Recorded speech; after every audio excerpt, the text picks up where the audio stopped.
ఆయన తెలుగుదేశం పార్టీలో senior MLA వరుసగా 3 సార్లు ఎమ్మెల్యేగా గెలిచారు. కాలం కలిసొచ్చింది. బీసీ కోటాలో మంత్రి పదవి దక్కించుకున్నారు. దీపం ఉండగానే ఇల్లు చక్కబెట్టుకోవాలి అనుకుంటున్నారు. పదవి ఉన్నప్పుడే 10 తరాలకు సరిపోయేలా సంపాదించాలని డిసైడ్ అయ్యారట. అందుకే రాత్రి పగలు తేడా లేకుండా అడ్డమైన పనులన్నీ చేస్తూ అడ్డంగా దోచుకుంటున్నాడని కూటమి పార్టీల నేతలే మాట్లాడుకుంటున్నారు. ఈయన పేరు అనగాని సత్యప్రసాద్. పెద్దగా పరిచయం అక్కర్లేని వ్యక్తి. రేపల్లె నియోజకవర్గం నుంచి టీడీపీ అభ్యర్థిగా పోటీ చేసి గెలుపొందారు. 2014-2019లో టీడీపీ అధికారంలో ఉన్నప్పుడే 100 ఎకరాల భూములను కబ్జా చేశాడు అని ఈయనపై అప్పట్లో ఆరోపణలు వెల్లువెత్తాయి. అనగాని సత్యప్రసాద్ ప్రత్యేకతల గురించి ఏపీ రాజకీయాల్లో ప్రత్యేకంగా మాట్లాడుకుంటూ ఉంటారు. ఈయన తన అనుచరుల పేరుతో భూములను కబ్జా చేయడమే కాకుండా భూములను తనఖా పెట్టి రైట్ రాయల్ గా బ్యాంకు లోన్లు కూడా తీసుకుంటారు అనే ప్రచారం ఉంది. 2024లో కూటమి పాలన రాగానే ఈయన జాక్ పాట్ కొట్టేశారు. బీసీ కోటాలో మంత్రి పదవి దక్కించుకున్నారు. ఎమ్మెల్యేగా ఉండగానే భీభత్సంగా రెచ్చిపోయిన ఈయన ఎప్పుడైతే మంత్రి అయ్యారో ఆ రోజు నుంచి ఇక ఆకాశమే హద్దుగా దోచుకుంటూ ఉన్నారని స్వయంగా కూటమి నేతలే మాట్లాడుకుంటున్నారు.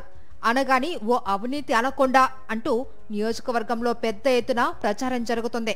ఒకవైపు వైసీపీ నాయకులు కార్యకర్తలపై దాడులు చేయిస్తూ మరోవైపు భారీ ఎత్తున అవినీతి వసూలుకు పాల్పడుతూ ఉన్నారని రాజకీయ వర్గాల్లో పెద్ద ఎత్తున చర్చ జరుగుతుంది.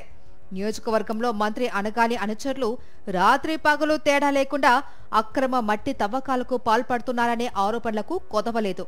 మట్టి మాఫియాకు అనగాని సోదరుడు శివప్రసాద్ అండదండలు పుష్కలంగా ఉన్నాయట. ఎకరానికి ఇంత అని రేటు పెట్టి మరీ అనగాని సోదరుడు డబ్బులు వసూలు చేస్తున్నారట.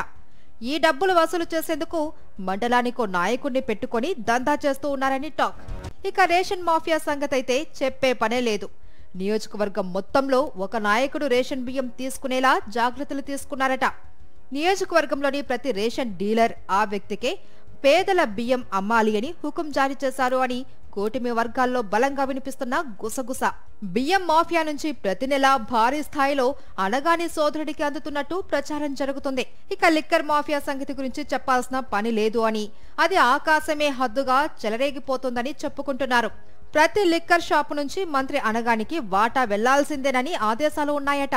ఇక ఇసుక మాఫియా కూడా అనగాని అండతోనే రెచ్చిపోతూ ఉందని నియోజకవర్గ రాజకీయాల్లో చర్చ జరుగుతుంది. కృష్ణానదికి తూట్లు పొడుస్తూ అక్రమ ఇసుకను ఇతర రాష్ట్రాలకు కూడా తరలిస్తున్నారు. రేపల్లె నియోజకవర్గాన్ని అనగాని సోదరులు మరో గోవాగా మార్చేశారు అని స్థానికులు మాట్లాడుకుంటున్నారు. జిల్లాలో ఎక్కడా లేని విధంగా రేపల్లె నియోజకవర్గంలో అనధికారికంగా పేకాట క్లబ్బులు జోరుగా నడుస్తున్నాయి. పేకాట శిబిర నిర్వాహకులు ఒక్కొక్కరు ప్రతిరోజు 3 లక్షల చొప్పున అనగాని సోదరుడు శివప్రసాద్కు కుప్పం చెల్లించాల్సిందేనట. ఎవరు ఎక్కువ డబ్బులిస్తే వారికి పేకాట నిర్వహణకు అనుమతి క్షణాల్లో లభిస్తుందని చెప్పుకుంటున్నారు. ఈ పేకాట క్లబ్బుల వైపు పోలీసులు కన్నెత్తి కూడా చూడడం లేదు అని అంటున్నారు. అంతా మంత్రి గారి మహత్యమని స్థానికులు మాట్లాడుకుంటున్నారు. పోలీసుల నుంచి ఎటువంటి ఇబ్బంది ఉండదు అని, మంత్రి అనగాని సత్యప్రసాద్ అండ తమకు పుష్కలంగా ఉందని చెప్పి మరీ పేకాట రాయిళ్లకు నిర్వాహకులు భరోసా ఇస్తున్నారట. దాంతో గుంటూరు, మచిలీపట్నం, విజయవాడ, ఒంగోలు, హైదరాబాద్, నల్గొండ ప్రాంతాల నుంచి భారీ స్థాయిలో పేకాట రాయిళ్లు రేపల్లె నియోజకవర్గంలోని శిబిరాలకు వస్తూ ఉన్నారని సమాచారం.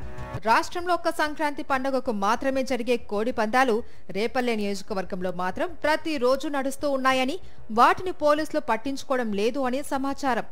మంత్రి అనుచరుల జోలికి వెళ్లాలంటే పోలీసులు భయపడుతూ ఉన్నారని స్థానికులు చెప్పుకుంటున్నారు. ఇలా మంత్రి పదవిని అడ్డం పెట్టుకుని అనగాని చెయ్యని అరాచకం లేదు అని ప్రజలతో పాటు కూటమి నేతలు కూడా చెప్పుకుంటున్నారట.